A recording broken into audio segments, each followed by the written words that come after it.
नमस्कार, मैं सुभाष शर्मा, आपका YouTube ब्लॉगर एक बार फिर समाज के एक और ज्वलंत मुद्दे के साथ आपके बीच में उपस्थित हुआ हूं।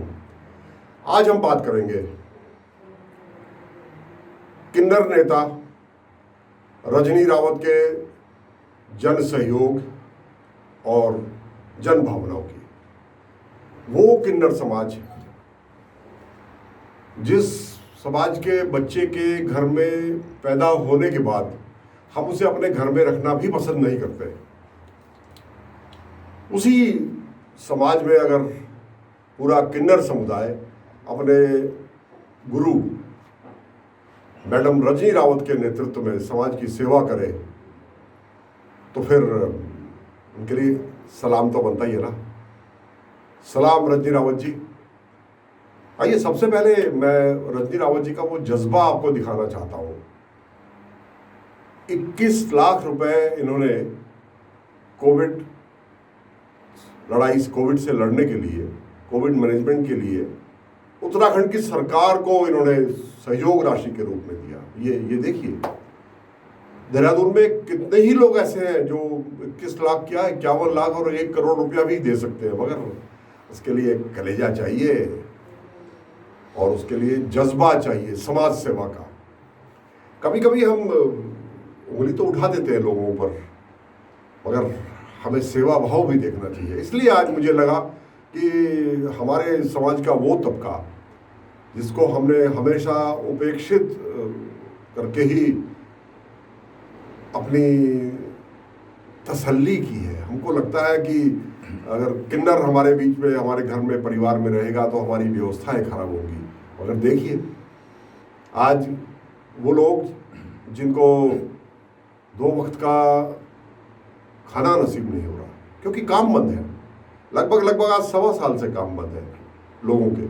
आज दुकानें बंद हैं, व्यापार बंद है, छोटे छोटे ठेली वालों की ठेलियाँ बंद है, स्कूटर मोटरसाइकिल तक घर में बंद है। ऐसे में विक्रम, ऑटो रिक्शा, बसें, ट्रक, छोटी गाड़ियाँ जिनमें जो लोडर जैसी गाड़ियाँ हैं वो सब आज बंद है। लोग कहाँ से अपना रोजगार कमा रहे होंगे, अपने परिवार का भरण पोषण कैसे कर रहे होंगे, इसकी चिंता अगर एक किन्नर ने की, रजनी रावत ने, जिसके साथ प्रकृति ने भी बड़ा अन्याय किया है, तो भाई ये बात तो फिर इसका तो उल्लेख होना चाहिए।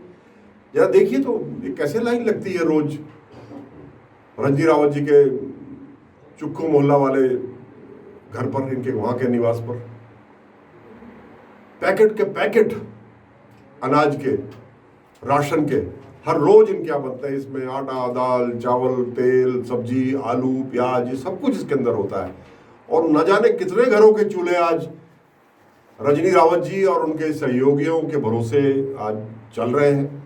ये एक असाधारण काम है, मुझे लगता है।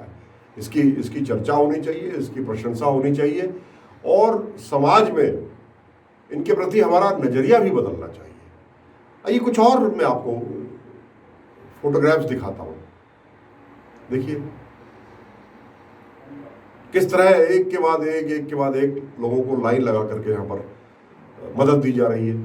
ये देखिए, ये बस्तियों में पहुँच गई है।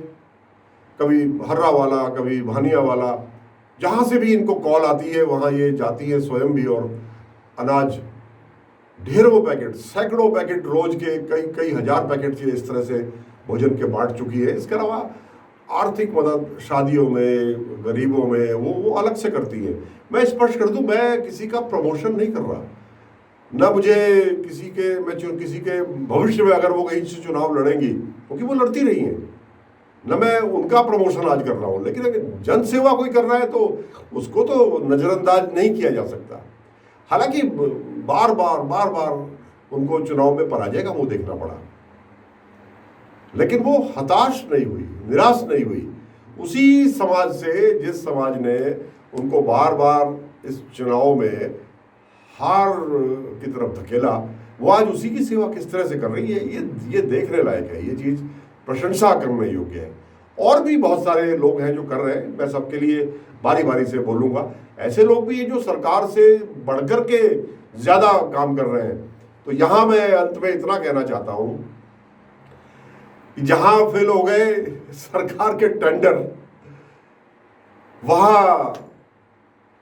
बीड़ा उठाया हमारे किन्नरों ने।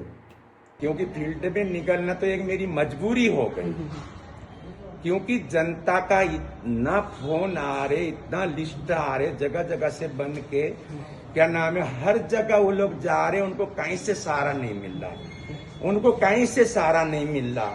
मैं तमाम पूरा देहरादून जिले में घूम रही हूँ, जगह जगह मैं राशन देखी, राशन का ट्रक आपके सामने खड़ा हो रखा।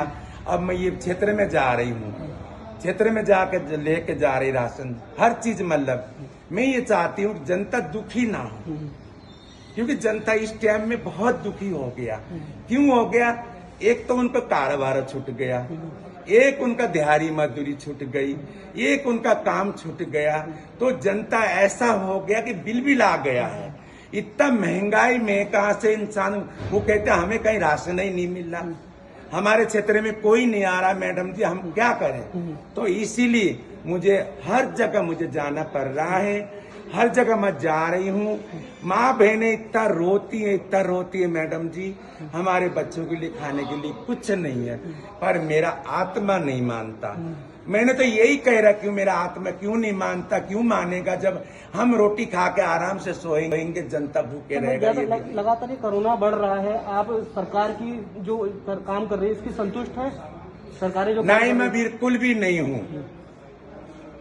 और लोगों को और घबरा रहे, डर रहे हैं लोग, परेशानी हो रहे, पता नहीं क्या क्या बीमारी बता रहे, और लोग जनता परेशानी हो रही है, जनता एकदम डर गई है। पर मैं जनता से गुजारिश भी यही कहूंगी, बीमारी तो है पर ये इस टाइम बचने का टाइम है। मैं ये जनता से गुजारिश ये करूंगी कि मास्क लगा के रखे, सैनिटाइजर करे, एक से एक की बहुत दूरी में रहे, दूरी बनाए के रखे। अब न कोई नहीं, मिलना जुलना सभी से होता है, पर थोड़ा दूरी से अपने हिफाजत करे। तो इसलिए जरा ऐसे ऐसे वक्त पर अपना नजरिया बदलिए, किन्नरों के प्रति अपना नजरिया बदलने की जरूरत भी है, और उनकी जनसेवा के 2-4 नमूने और देखते रहिए। इसी के साथ आज बस इतना ही आपके बीच में मैं कहने के लिए आया हूं, क्योंकि काम बोलता है। जब काम बोलता है तो कुछ कहने की जरूरत नहीं होती। मेरे साथ इतनी देर तक जुड़े रहने के लिए आपका बहुत बहुत आभार। नमस्कार।